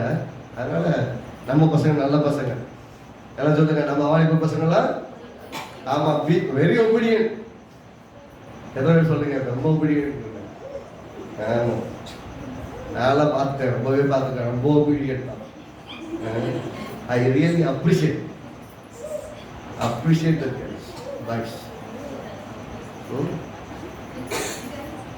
சரி, சொல்லக்கூடாதுங்கிறது சொல்லாம இருக்கிறான். ஃபர்ஸ்ட் விஷயம், உங்க வாழ்க்கையில சமயத்துக்கு ஏற்றபடி செய்யலாம். முதல் விஷயம், நீங்க உங்க பிசினஸ் விஷயமோ, படிக்கிற விஷயமோ, உங்க தனிப்பட்ட விஷயங்களோ யார்கிட்ட சொல்லணுமோ அவங்கள்ட்ட சொல்லணும், யார்கிட்ட சொல்லக்கூடாது அவங்கள்ட்ட சொல்லவே கூடாது. சொல்லாம இருக்கிற வரைக்கும் தான் உங்களுக்கு நல்லது. சொன்னீங்க இத்தனை நாள் கழிச்சு ஏன் சொல்றேன்னு ஆரம்பிப்பாங்க. ஒண்ணு பழசுல இருந்து ஆரம்பிக்கும், இல்லை புதுசுக்கு அப்புறம் எப்படி ஆரம்பிக்கணும்னு ஆரம்பிப்பாங்க. வேணாம், இப்படிக்கும் வேணாம் அப்படிக்கும் வேணாம். ஒண்ணு நீங்க தெளிவா இருக்காங்க, அவ்வளவுதான். தேவையில்லாம எல்லா விஷயங்களும் பேச வேண்டாம். இங்க முதல் விஷயத்தை பார்த்தோம். ரெண்டாவது விஷயம், அதே மனுஷன் அதே ஆள சமஸ்த இஸ்ரவேலுக்கு முன்னாடி செலக்ட் பண்றாங்க. செலக்ட் பண்ணிட்டு ஆளை ரெக்ரூட் பண்ணிட்டாங்க, பேர் அனௌன்ஸ் பண்ணிட்டாங்க. இப்போ இது எப்படி நடக்குதுன்னா சீட்டு போட்டு நடக்குது. முதல்ல வந்து கோத்திரமா போடுறாங்க, ஒவ்வொரு கோத்திரமா போறாங்க. அப்புறம் இவர் கோத்திரம் வந்து அந்த இவர் கோத்திரத்துல வந்த குடும்பம் ஒவ்வொரு வம்ச வகைகள் இருக்குல்ல, வம்ச வகையில் போறாங்க. இவர் குடும்பத்துக்கு ஒரு கீஸ் குடும்பத்துக்கு வந்து கீஸ் குடும்பத்துல சவுல் பேர்ல சீட்டு விடுக்குது. யோசிச்சு பாருங்க, முதல்ல செலக்ட் பண்ணிட்டாரு. நல்லா கவனிக்கணும், கடவுள் ஒரு மனுஷனை செலக்ட் பண்ணிட்டாரு, அப்புறம் சீட்டு போட வைக்கிறாரு. சீட்டு போட்டு அவன் பேர்ல வந்து நிக்குது. நீங்க என்ன நினைக்கிறீங்க? இப்படி முன்னாடி இது நடந்திருக்கு, அப்புறம் தான் அது நடந்திருக்கு நினைக்கிறீங்களா? கடவுள் ஒரு மனுஷனை முன்குறித்தார். இவங்களுக்கு திடீர்னு வந்துட்டு சவுல் தான் நாளைய தினத்துக்கு உங்களுக்கு ராஜா. அப்படின்னு சொல்லியிருந்தாலும் என்ன பண்ணியிருப்பாங்கன்னு நினைக்கிறீங்க? ஏன் நான் ராஜாவா இருந்தா ஏற்றுக்க மாட்டீங்களா? ஏன் நான் ராஜாவாக்கு தகுதி இல்லை எனக்கு? நான் பாட்டு சாட்டமா தான் இருக்கிறேன், நான் தைரியமா தான் இருக்கிறேன், நான் ராஜாவா இருந்து தேசத்தை காக்க மாட்டேன்னா எதுக்கு அவனை சவளப்பை தெரிஞ்சுட்டு இருக்கீங்க அப்படின்னு கேட்க கூடாதுல்ல? அதுக்காக தேவன் பாருங்க, முதல்ல சாம்பேர் மூலமா அவனை செலக்ட் பண்ணிட்டாரு, அபிஷேகம் பண்ணிட்டாரு. அவன் வேற மனுஷன் இப்ப ராஜாவை ரெடி ஆயிட்டான். செலக்ஷன் ப்ராசஸ் முடிஞ்சு போச்சு. இப்போதான் வேலைக்கு அனௌன்ஸ்மெண்ட் நடக்குது. எப்படின்னா உங்களுக்கு இன்டர்வியூ நடக்குது, அப்பாயின்மெண்ட் ஆர்டர் கொடுத்தாச்சு, வேலைக்கு வந்துட்டீங்க. வந்ததுக்கு போய் இப்போ இன்ட்ரோடக்ஷன் நடக்குது. ஐயா தான் புதுசாக வந்து ஜாயின் பண்ணிக்கிறாரு, இனிமேல் இவர் தான் அப்படின்னு சொல்லிட்டு அனௌன்ஸ் பண்ணிட்டு புக் எழுதுறாங்க. ஆட்சி எப்படி நடக்கணும் புக் எழுதி அனௌன்ஸ் பண்ணி முடிச்சிடறாங்க. நல்லா கவனிங்க, அதெல்லாம் ரொம்ப முக்கியமான விஷயம் கிடையாது. அனௌன்ஸ் பண்ணி முடிச்சதுக்கு அப்புறம் எல்லாம் பார்க்குறாங்க. அதில் விரக்தி அடைந்தவங்களுக்கு ஹேட்டர்ஸ், நம்மளை பிடிக்காதவங்க இருப்பாங்க. பார்த்தீங்களா, எப்படி பார்த்து இருப்பாங்க. ரெண்டாவது பொறாமைக்காரங்க இருப்பாங்க. நீங்க ஃபர்ஸ்ட் ரேங்க் எடுத்து பாருங்க, நீங்க நல்ல பிசினஸ் ஒன்று பிடிச்சிட்டீங்கன்னு பாருங்க, உங்களுக்கு ஒரு நல்ல வேலை கிடைச்சிச்சுன்னு பாருங்க, ஒரு கூட்டத்துக்கே வைத்தியம். இவனுக்கு மட்டும் இப்ப நடக்குது. அவங்க விசுவாசிக்க ரெடியா இருக்க மாட்டாங்க, தேவனை தேடுறதுக்கு முக்கியத்துவம் தர மாட்டாங்க. ஆனா கர்த்தர் செய்யற அற்புதத்துல சம பங்கு வேணும். எப்படி சம பங்கு? நல்லதான். இவங்களுக்கு என்ன, அவன் ராஜாவாயிட்டான், என்னையே ராஜாவாக்கலைங்கிற கடுப்புல இருக்கவங்க என்ன சொல்றாங்க? அதே 10ஆவது அதிகாரத்துல 26வது வசனத்துல சவுலும் கிபியாவில் இருக்கிற தன் வீட்டுக்கு போனான். ராணுவத்தில் தேவன் எவர்கள் மனதை ஏவினாரோ அவர்களும் அவரோடு கூட போனார்கள். முதல் விஷயம் இதுல இது முன்ன பின்னாடி பார்ப்போம். அடுத்த வருஷம் ஆனாலும் பேலியாளின் மக்கள் இவனா நம்ம ரசிக்க போகிறான், இவனை நம்மளை காப்பாற்ற போறான் சொல்லுவாங்கல்ல. வந்துட்டாப்பா, இவன் தான் நம்ம அடுத்து நம்மளை காப்பாற்ற போறவன், இவன் தான் வேலை செய்ய போறவன், வந்தவங்க எல்லாம் நம்ம பண்ணி சாதிச்சுட்டாங்க, இவன் என்ன பண்ண போறானா அப்படின்னு பேசுவாங்கல்ல. நம்மளை பார்த்து ஏளனமாக பரியாசமாக ஒரு கூட்டம் பேசும். ரெண்டாவது விஷயம், பேசும்போது நீங்க எப்படி இருக்கணும்? அந்த வசனத்துல சேர்ந்து வாசிங்க 27. ஆனாலும் பேலியாளின் மக்கள் இவனா நம்ம ரட்சிக்க போகிறான் என்று சொல்லி அவனுக்கு காணிக்கை கொண்டு வராமல் அவனை அசட்டை பண்ணினார்கள். அவனோ எல்லாம் சேர்ந்து சொல்லுங்க, அவனோ காது கேளாதவன் போல இருந்தான். முடிவு பண்ணிட்டான். ஏது என்ன சொன்னாங்க? பாரியா உன்னை பார்த்து நம்மளை காப்பாற்ற போறோம்னு சொல்றாங்க. அப்படியா? கேட்கவே இல்லையா? அவன் செவிடு கிடையாது, ஆனா முடிவே பண்ணிட்டான். இந்த மாதிரி பேசுற விஷயத்தை காதலிய வாங்கவே. உங்க வாழ்க்கையில நீங்க சக்சஸ்ல வரும்போது, முன்னாடி போகும்போது உங்களை குறை சொல்றதுக்கும் உங்களை வெறுக்கிறதுக்கும் ஒரு கூட்டம் கண்டிப்பா இருக்கும். இந்த 2022வது வருஷமும் வித்தியாசமான வருஷம் கிடையாது.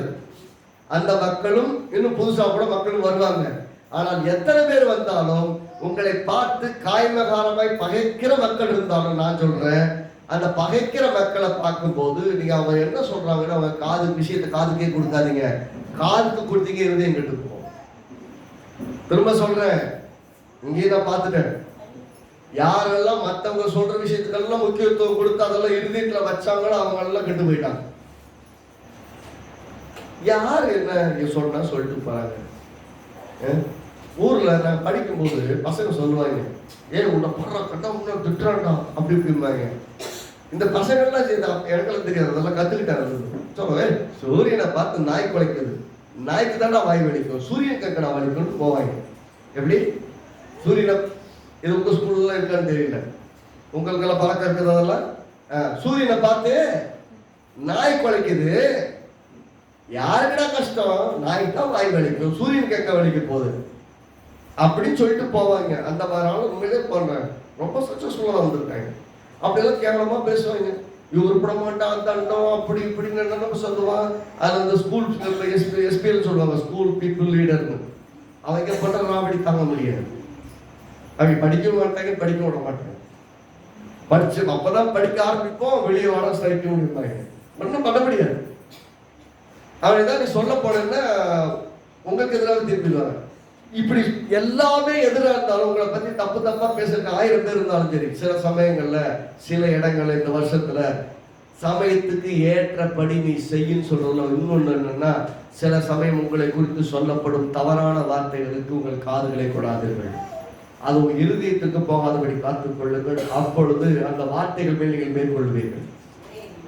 இல்லைன்னா அந்த வார்த்தை உங்கள் உள்ளத்தை பாதிச்சிருச்சுன்னா, என்ன பார்த்து இப்படி சொல்லிட்டாங்களே அப்படின்னீங்கன்னா முடிஞ்சு போச்சு.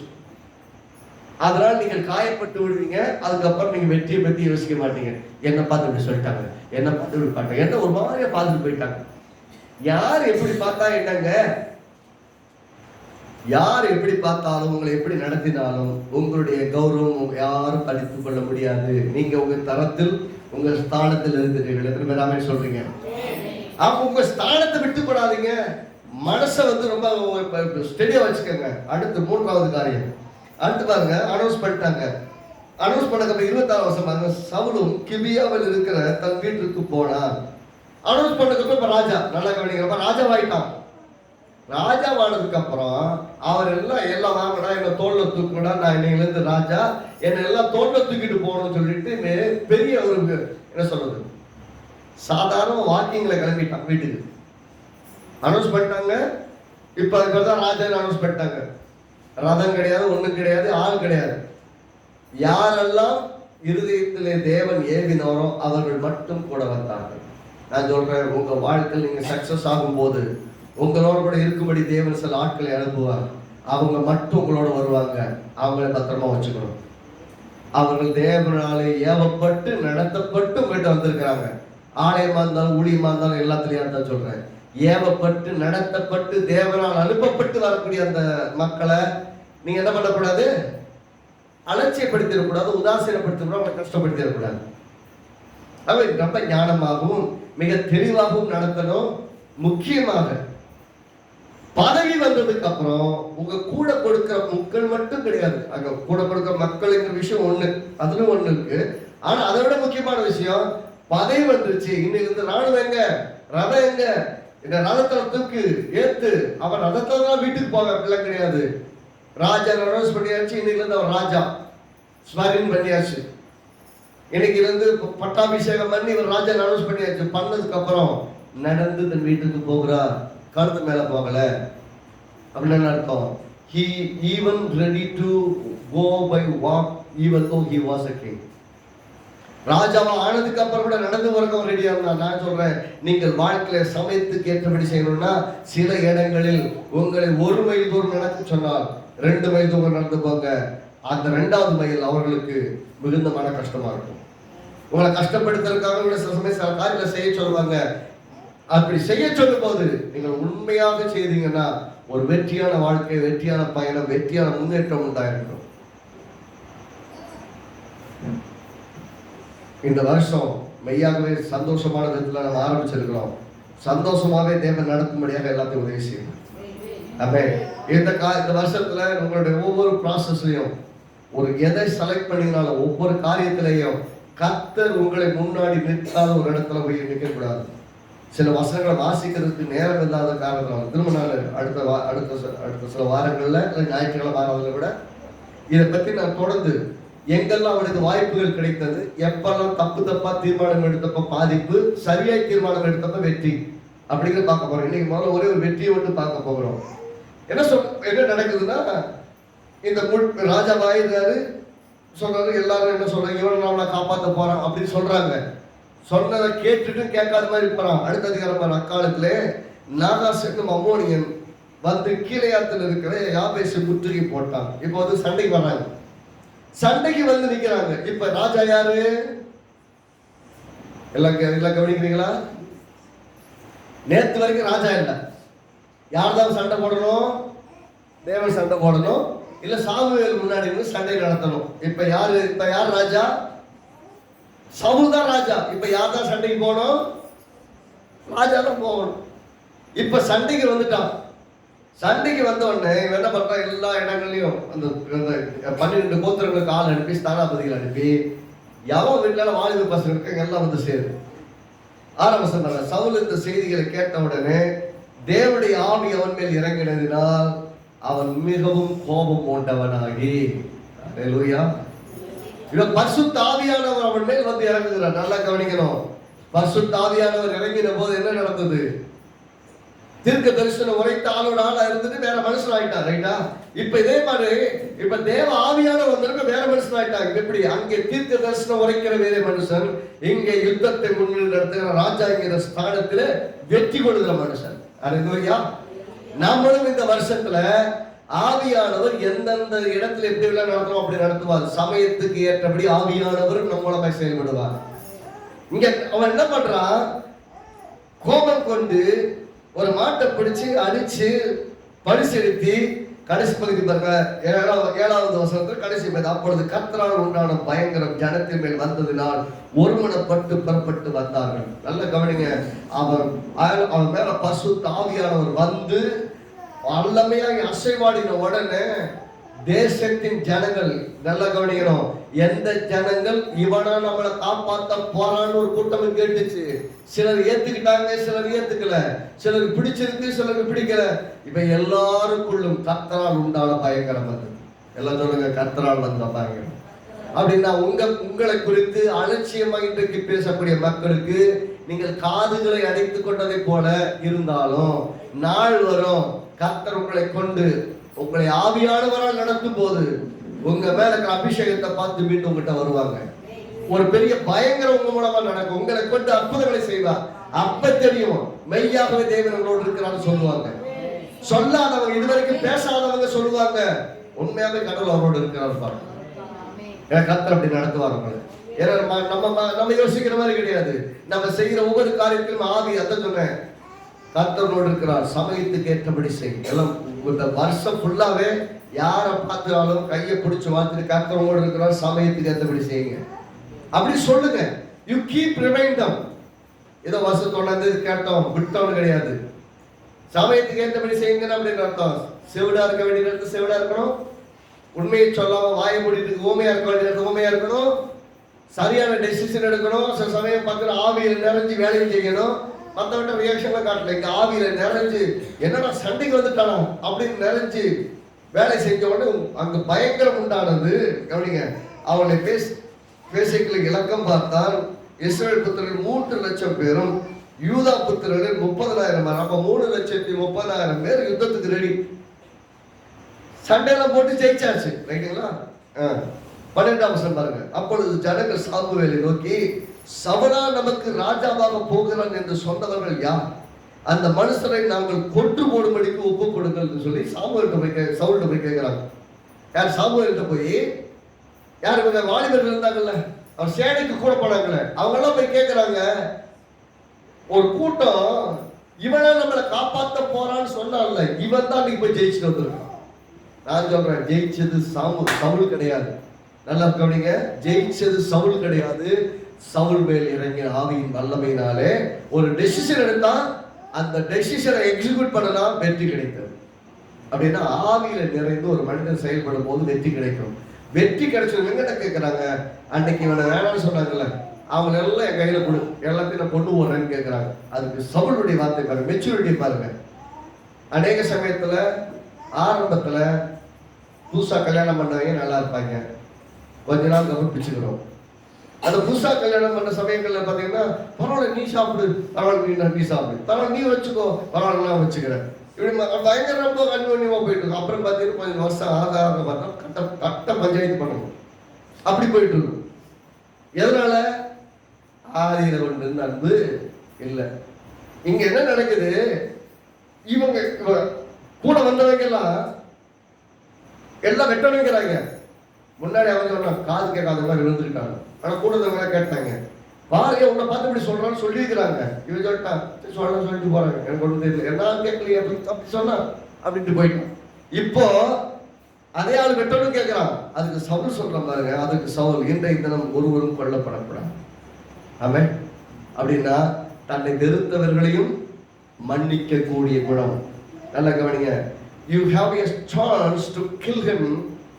யாரெல்லாம் உங்களை கெட்டல் பண்ணாங்களோ, மோசம் பண்ணாங்களோ, அவளை கொல்றதுக்கு நல்ல வாய்ப்பு. இன்னைக்கு நீங்க கொன்னீங்கன்னா கூட ஏன் கொன்னீங்கன்னு யாரும் கேட்க போறது இல்லை. ரைட் தானே? இன்னைக்கு எல்லாம் பெரிய வெற்றியை சம்பாதிச்சுட்டு வந்திருக்கிறான். இவனை நம்மளை காப்பாற்ற போறான்னு சொன்னாங்கல்ல, இன்னைக்கு வெட்டலாம். உங்களை பார்த்து கூட சொல்லுவாங்க வீட்டுல, நீ ஐயா என்ன காப்பாற்ற போற? வீட்டுதாரங்க அவ்வளவு மனைவியை பார்த்து பிள்ளைகளை பார்த்து நீங்கள் என்ன காப்பாற்ற போறீங்க அப்படின்னு சிசனை கேட்பாங்க. நான் சொல்றேன், இவங்க காப்பாத்துறாங்களோ இல்லையோ, உங்களை கொண்டும் உங்கள் பிள்ளைகளை கொண்டும் தான் தேவன் ரட்சிக்க போகிறார். வெளியில் ஆள் கூட்டு வர போறதில்லை. நம்ம பயன்படுத்துவா, நம்ம பிள்ளைகளை பயன்படுத்துவா, நம்ம குடும்பத்தை பயன்படுத்துவா. வெளியிலிருந்து ஆள் வர வேண்டியதில்லை. உங்களுக்கு வாய்ப்பு கிடைக்கும். நல்லா கவனிங்க. வெற்றி பெற்று இங்க நீங்க நினைச்சா கொள்ளலாம், கொண்டாலும் யாரும் கேட்க போறதில்ல. அப்படிப்பட்ட நிலையிலும் மனதார அவர்களை மன்னிக்கிறான்னு சொல்ல நீங்க யாரும் சாகக்கூடாது. ஏனென்றால் இன்று கர்த்தர் இஸ்ரவேலுக்கு ரட்சிப்பை அருளினார். கடவுள் இன்னைக்கு நமக்கு வெற்றி கொடுத்திருக்காரு. ஆகவே ஒருத்தரும் சாகக்கூடாது. நம்மளுடைய லைஃப்ல சில சமயம் பார்த்தீங்கன்னா நல்ல டெசிஷன்ஸ் எடுப்போம். இதெல்லாம் பார்த்தீங்கன்னா பெஸ்ட் குவாலிட்டிஸ் ஆஃப் சவுல். சவுலுடைய நல்ல குணாதிசயம், காது கேட்காம இருந்தது, எல்லாம் ராஜாவானதுக்கு அப்புறம் நடந்து போனது. இப்படி இருந்தவங்க கொஞ்ச நாளுக்கு அப்புறம் இவங்க சொன்னாங்க, இவனை நம்மளை காப்பாற்ற போறான்னு கேட்டது காதல் கேட்கல. அங்க பேசுறது சவுல் கொண்டது 1000, தாவீது கொண்டது 10000 மட்டும் காதல் கேட்டுச்சு. பாருப்பா, பாரு என்ன பேசி கேட்டாங்க. நான் 1000 பேர் தான் கொண்டா, அவன் 10000 பேரை கொண்டான்னு சொல்லிட்டாங்க. ராஜாவை மட்டும் தான் பேச்சோம். நான் வேணா இறங்கி நான் வந்து உட்கார சொல்லு பேசுவோம்ல. அப்படி சிங்காசனம் மட்டும் தான் மிச்சம், எல்லாம் கொடுத்துட்டாங்க. அந்த மாதிரி மனநிலைக்கு அவர் போயிட்டாரு. அவர் வாயினாலேயே தன் ராஜ்யத்தை இழந்தார். முதல் விஷயம், தான் வாயினாலேயே தான் ராஜ்யத்தை போயிட்டு அவருடைய ப்ரொக்ரெசிவ் ஆஃப் சமயத்துக்கு ஏற்றபடி செய்யின்னு சொல்றாரு. சமயத்துக்கு ஏற்றபடி நீ செய். கர்த்தர் உங்களோடு இருக்கிறார். நல்லா கவனிக்கணும். God has given free will to Saul. சவுலுக்கு ராஜாவாய் அபிஷேகம் பண்ணப்பட்டது மட்டுமல்ல, அவர் சுதந்திரமாய் செயல்படுவது கூட எந்த கண்ட்ரோல் பண்ணப்பா, சுதந்திரமா செயல்படுன்னு சுதந்திரத்தின் தேவன் தான். நம்ம வாழ்க்கையில we are all given free will. நம்ம எல்லாருக்கும் ரட்சிக்கப்பட்ட நாள்லயே ஃப்ரீ வில் கொடுத்திருக்கிறார். எத்தனை பேர் ஆமென் சொல்றீங்க? ரட்சிக்கப்படுறதுக்கு முன்னாடி ஃப்ரீ வில் இருந்தது, ரட்சிக்கப்பட்ட பின்னாடியும் ஃப்ரீ வில் இருக்குது. ஃப்ரீ வில்னா சுய சித்தம். அதை பத்தி கூட பேசணும் இல்லையா? அப்ப சுய சித்தம் இருக்குது. இப்ப சித்தத்தின்படி சித்தத்தின் யூஸ் பண்ணி அவன் சொன்னா எனக்கு காது கேட்கல அப்படியும் போகலாம். கூப்பிடு, அவனை வெட்டவும் செய்யலாம். இப்ப யார் டெசிஷனு? சமயத்துக்கு ஏற்றபடி செய். சொல்லுங்க, சமயத்துக்கு. ஆமா, சூழ்நிலைக்கு தகுந்த மாதிரி செய். இன்றைக்கு நான் சொல்றேன், உங்க வாழ்க்கையில எவ்வளவு பெரிய சவால்களும், எவ்வளவு பெரிய நெருக்கங்களும், எவ்வளவு பெரிய மோசமான சர்க்கம்ஸ்டான்சஸ் ஏற்பட்டாலும் எப்படி நடக்கணுமோ அப்படி நடக்கணும், எப்படி இருக்கணும் அப்படி இருக்கணும். அப்படி செயல்பட்ட ஆரம்பிச்சீங்கன்னா எல்லா இடத்துலையும் கர்த்தருடைய நாமம் மகிமைக்காக வாழ முடியும். இந்த சவுலுடைய லைஃப்பை மட்டுமே நம்ம பார்க்க போறோம் இப்போ. ஆனா இதுக்கப்புறம் பாத்தீங்கன்னா சில இவர் மட்டும் இல்லை, நிறைய ஊழியக்காரங்க, அப்புறம் நிறைய இடங்கள்ல பாத்தீங்கன்னா தனி மனிதன் தீர்மானம் எடுப்பான். தேவன் சார்பில், யார் சார்பில்? கடவுள் எடுக்க வேண்டிய தீர்மானத்தை மனுஷன் எடுப்பான். உதாரணத்துக்கு எடுத்துக்கங்களேன், யோசுவாவின் காலத்துல வேவுகாரர் வந்து வேவு பார்க்க போறாங்க. ரைட்டுங்களா? வேவு பார்க்க போறாங்க. வேவு பார்க்க அதுக்கு போகும்போது கோட்டை மேல வீடு இருக்குது. அந்த வீட்டுல வந்து ஒரு வேசி இருக்குது, அது ராகாபைக்கிற வேசி. அந்த பெண் அங்க இருக்கிறாங்க. இவங்க போறாங்க. இவங்களை வந்து என்ன சொல்றாங்க அவங்ககிட்ட, அம்மா எங்களை நீங்க பத்திரப்படுத்துங்க, எங்களை பாதுகாத்தீங்க, அவங்க கண்ணில் படாம எங்கள்கிட்ட காட்டி கொடுக்காம எங்களை காப்பாத்துனீங்கன்னா நாங்க உங்களுக்கு தயவு செய்வோம். என்ன சொல்றாங்க? நாங்க உங்களுக்கு ஹெல்ப் பண்ணுவோம்னு சொல்றாங்க. இப்ப இது யார் சொல்லி அனுப்புறீங்க? மோசே சொல்லி அனுப்புனாரா? இல்ல. அப்புறம் யார் சொல்லி அனுப்புனது? யார் சொல்லி அனுப்பல. யோசுவா சொன்னாரா? இல்ல. ஆனா ஆன் ஸ்பாட்ல டெசிஷன் எடுக்கிறாங்க. என்ன டெசிஷன்? இவங்க நமக்கு ஹெல்ப் பண்ணா இவங்களுக்கு நம்ம ஹெல்ப் பண்ணலாம். அந்த பெண்ணுக்கு ஹெல்ப் பண்றேன்னு வாக்கு பண்றாங்க. அதே போல எரிகோ பட்டணம் முழுவ அழிஞ்சப்போ அவளை காப்பாற்றி கூப்பிட்டு வர்றாங்க இல்லையா? அந்த எரிகோ பட்டணத்தை மேற்கொண்டு ஜெயிக்கிறதுக்கு முன்னாடி அந்த பெண்ணையும் அந்த குடும்பத்துள்ள அத்தனை பேரையும் காப்பாற்றி கொண்டு வந்து வைக்கிறார்கள் தங்களோடு கூட. பாருங்க, அதனால பாத்தீங்கன்னா வேதத்துல கிறிஸ்துவின் பிறப்பின் சந்ததிகளை பத்தி பேசும்போது ரகாபை பத்தியும் பேசுது. அப்படின்னு என்ன அர்த்தம்? விசுவாசிக்கிற எவர்களுக்குள்ளும் எவர்கள் மேலும் தேவ கிருபை வேலை செய்யும். அதனால நம்ம யாரையுமே அர்ப்பமா எடுக்க முடியாது. அந்த இடத்துல இவர்கள் எடுத்த தீர்மானம் தவறு அப்படின்னு சொன்னோம்னா அப்படிப்பட்ட ஒருவரை தேவன் பைபிள் லிஸ்டிங்லேயே கொண்டு வந்திருக்க மாட்டார். ரைட்டா? அப்படின்னா நாம நினைப்போம் இவர்கள் எல்லாம் சேர்க்கப்படாதவர்கள், ஆனால் கர்த்தர் குறித்திருக்கிறார். அதனால பாத்தீங்கன்னா ஒவ்வொரு சமயங்களும் நீங்களும் சில சமயங்கள்ல பாருங்க, நான் ஜெபம் பண்ணிட்டு வந்து நான் செய்யறேங்கன்னு சில சமயம் செய்வீங்க. சில சமயம் ஆவியான உங்களுக்கு தைரியத்தை கொடுப்பாரு, சில சமயம் தீர்மானங்களுக்கு உதவி செய்வாரு. இந்த விஷயம் நல்லதுதான் செய்ய சொல்லுவாரு. அப்படி எடுக்கும் போது பயப்பட வேண்டியது இல்ல. எல்லாம் சொல்லுங்க, சமயத்துக்கு ஏற்றபடி செய்யுங்க. Do it as the situation demands. சூழ்நிலை உங்களுக்கு எப்படி உங்களை நடத்துகிறதோ அதன்படி செய்யுங்க. நீங்க இந்த வருஷம் சொல்லுங்க, நீங்க சூழ்நிலைக்கு ஏற்றபடி சுவிசேஷத்தை அறிவிப்பதோ, ஒவ்வொரு தீர்மானம் எடுப்பதோ, சொல்லணுமா சொல்லக்கூடாதுங்கிற தீர்மானத்தை எடுப்பதோ, அதனுடைய விளைவுகள் என்ன மாதிரி இருக்குங்கிற விஷயத்த நீங்க ஷார்ப்பா தீர்மானிக்கிறதுக்கோ, ஒவ்வொரு விஷயத்திற்கும் உங்கள் இருதயத்துல தேவாவியான உதவி செய்யலாம். நீங்க எடுக்கிற டெசிஷன், நான் சொல்றேங்க, இன்னைக்கு ஆவியானவர் சொன்னதின்படியே சொல்றேன், நீங்க எடுக்கிற ஒவ்வொரு தீர்மானத்திலும் தரம் இருக்கும். ஆவியானவர் உங்களை நடத்துவார். நீங்க மிஸ்டேக் பண்ண முடியாத அளவிற்கு தேவன் உங்களை நடத்துவார். You will never take any advantage of any mistakes. யாரும் உங்க மேல வந்து ஏறி உங்களை பிடிச்சுக்கிற அளவுக்கு சிக்காதபடிக்கு, ரொம்ப எளிமையா சொன்னீங்க, சிக்காதபடிக்கு கர்த்தர் உங்களை சரியான தீர்மானங்கள் எடுக்க உதவி செய்வார். ஒவ்வொரு செயலை செய்யும் போதும் இதை சொன்னாலும் சரி செஞ்சாலும் சரி என்ன பண்ணீங்கனாலும் அதுல தேவன் ஞானம் அடங்கும். அதனால இந்த வருஷத்துல நீங்க ஆரம்பிக்கும் போது எப்படி ஆரம்பிச்சிருக்கிறோம் அப்படின்னு பார்த்தீங்கன்னா, ஒரு வெற்றியாளர், அபிஷேகிக்கப்பட்டவன், ராஜா ஸ்தானத்தில் நின்று ஒரு பெரிய வெற்றியை சம்பாதித்தவுடன் எதிராளியை கொல்ல பார்க்கல, அவனை காப்பாற்றணுங்கிறார். காரணம், கர்த்தர் நமக்கு பெரிய வெற்றியை கொடுத்திருக்கிறார். அது சொல்ல, இந்த 2022 வருஷத்துல நம்ம உயிரோட கொள்ளலாம் வந்து நுழைஞ்சிருக்கோம்னால பெரிய வெற்றி. ஆமா, வெளியே நிறைய என்னென்னமோ பேர் புதுசு புதுசா வருது. அத்தனை பேர்லயும் வைரஸ் வருது. அத்தனை பேர்லயும் வைரஸ் வந்தாலும் எல்லா வைரஸ்க்கும் ஒரே ஒரு மருந்து தான், இயேசுவின் நாமம். எல்லாம் சொல்லுங்க, எல்லா நோய்க்கும், எல்லா கிருமிக்கும், எல்லாத்துக்கும் ஒரே ஒரு மருந்து, இயேசுவின் நாமம். அவருடைய நாமம் யெகோவா ராஃபா. ஆமா, விசுவாசத்தோடு பேசுவோம். ஒவ்வொரு நாள் இப்ப வெளியே போகாம இருக்க முடியுமா? சம்பாதிக்காம இருக்க முடியுமா? இன்னொரு லாக்டவுனை சந்திக்க இந்தியா முடியாது. எந்த கொரோனா வந்தாலும் ஒரு பாதிப்பும் நம்மளுக்கு காப்பாற்றுவார். அதனுடைய வேரியன்ட் என்னவா இருக்கலாம், நம்முடைய தேவன் வேற. எந்த கொரோனாவும் எத்தனை இன்னும் 1000 பேர் கூட வரட்டும், 1000 பேருக்கு இல்ல, 1000 பேர்ல கூட வரட்டும். 1000வது அலை வந்தாலும் கூட அந்த 1000வது அலையிலும் நம்ம அலைக்கு மேல நடப்போம். எத்தனை நாம சொல்றீங்க? அலை இருக்கும், வந்து போகும், நம்ம அலைக்கு மேல நடப்போம். ஏனென்றால் அலைகள் மேல் நடக்கிறவனுடைய தேவன். இந்த பாடலுடைய புது பாடல் ஒன்று பாடம் என்ன சார், நம்ம மறு ஞாயிற்றுக்கிழமை பாடுவோம். நம்ம எல்லாம் சேர்ந்து தேவனை ஆராதிப்போம். கர்த்தர் நல்லவர். ஆமென். சரி, இப்போது நம்ம கர்த்தருடைய பாத்திரத்தில் பங்கெடுத்து நாம் ஜெபித்து நாம் நிறைவு செய்ய போகிறோம். ஆமென்.